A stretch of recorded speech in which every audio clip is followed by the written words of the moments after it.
In SolidWorks, you can create a rack and pinion mate in an assembly. Let's take a look at an example of that. In my assembly, I have three components. First, the pinkish purplish color is my ground. It is just a holder for both the rack and the pinion gear. And then we have the actual rack itself. It's about 24 inches long. And if you want to get this model for yourself, it's available on McMaster-Carr. I just downloaded it as a SolidWorks model. If you take a look in my feature manager, this part is 5174 T1 on McMaster. And also you can get the gear on McMaster as well. It is 5172 T12. I just made one change to the pinion gear. I sketched a circle corresponding to the pitch diameter. That'll make selection easier when I go to make my mate. And so let's do that. Let's click on the mate command. This opens up the property manager. I will click on the mechanical tab, and then let's change to the rack pinion mate. And here we have a message. You want to pay attention to it. It says, when using rack pinion mates for SolidWorks motion results, mount the rack and pinion on the same housing. And that's one reason why I created that pinkish purplish part. Hey, it was really easy if you want to create a housing like that. I did this with 3 features. So anyhow, let's select our reference for the rack. And for this, you're going to pick essentially an edge or a sketched line or a center line. So let me zoom out. I'm going to grab an edge from the rack part, this one, and then let's zoom back in. For the pinion gear, you are going to select a cylindrical face or a circle or some kind of arc edge. That's why I created this particular sketch. This sketch corresponds to the pitch diameter for this part, which is 1 inch. And then we have the option for how we're going to calculate the motion. By default, we're using the pinion pitch diameter. So essentially, with the pinion pitch diameter, it is going to use the diameter times pi to figure out how much the rack should translate for each revolution of the pinion gear. And there's also an option in here to reverse. Sometimes you will get the motion in the wrong direction.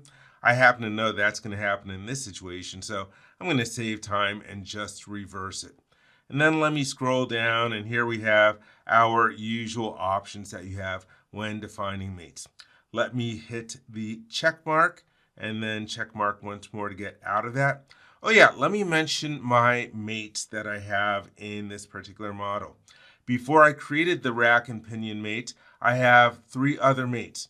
I have 2 coincident mates for the rack itself, which allows 1 translational degree of freedom. And for the gear, I have a hinge mate. And the hinge mate allows 1 rotational degree of freedom. So you do have to have those kinds of mates or degrees of freedom in your model before you create the rack and pinion mate.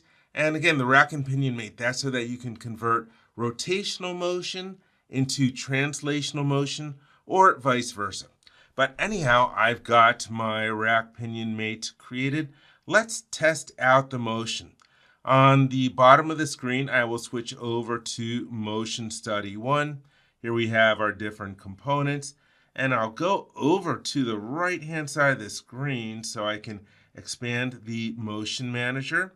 First off, let's change this from an animation to where we're going to study basic motion. And then to put motion in here, I will click on this icon. Hold on, waiting for the tooltip to come up. Oh well, this icon is for creating a motor. And so I will click on that. And in the property manager, we can switch from rotary motion to linear motion. Well, rotary motion is what I want. And so for our reference, I will select this surface. And here we have it going clockwise. There's a red arrow. Let me rotate the model slightly so you can see it better. And I actually want it to go the opposite direction, counterclockwise. So let's use this flip button. Then there's another field in here where we can select the component to move relative to. Well, I will click in there and then I will select the holder that I designed. And then for our motion, we've got a drop-down list where you can choose different things like constant speed, distance, oscillating, segments, etc. I'm just going to use constant speed. And so by default, it is set to 100 RPM. Well, I want to revolve once every 4 seconds for this study, which corresponds to a minute being 60 seconds. That's going to be 15 RPM. Amazing math I did there. So type in 15, that's good. The only other thing in the motor profile, or excuse me, motor property manager is the ability to apply loads to faces or edges. I'm not going to do that. Let's just hit the check mark. And so here we have the motion lined up for 4 seconds. That looks good. I'm happy with this. Let's hit the calculate button. And now we can see as the pinion is rotating, it ends up making the rack translate in the direction that we expect. And if we want to see that over and over again, hey, we can hit the play button so we can see this move.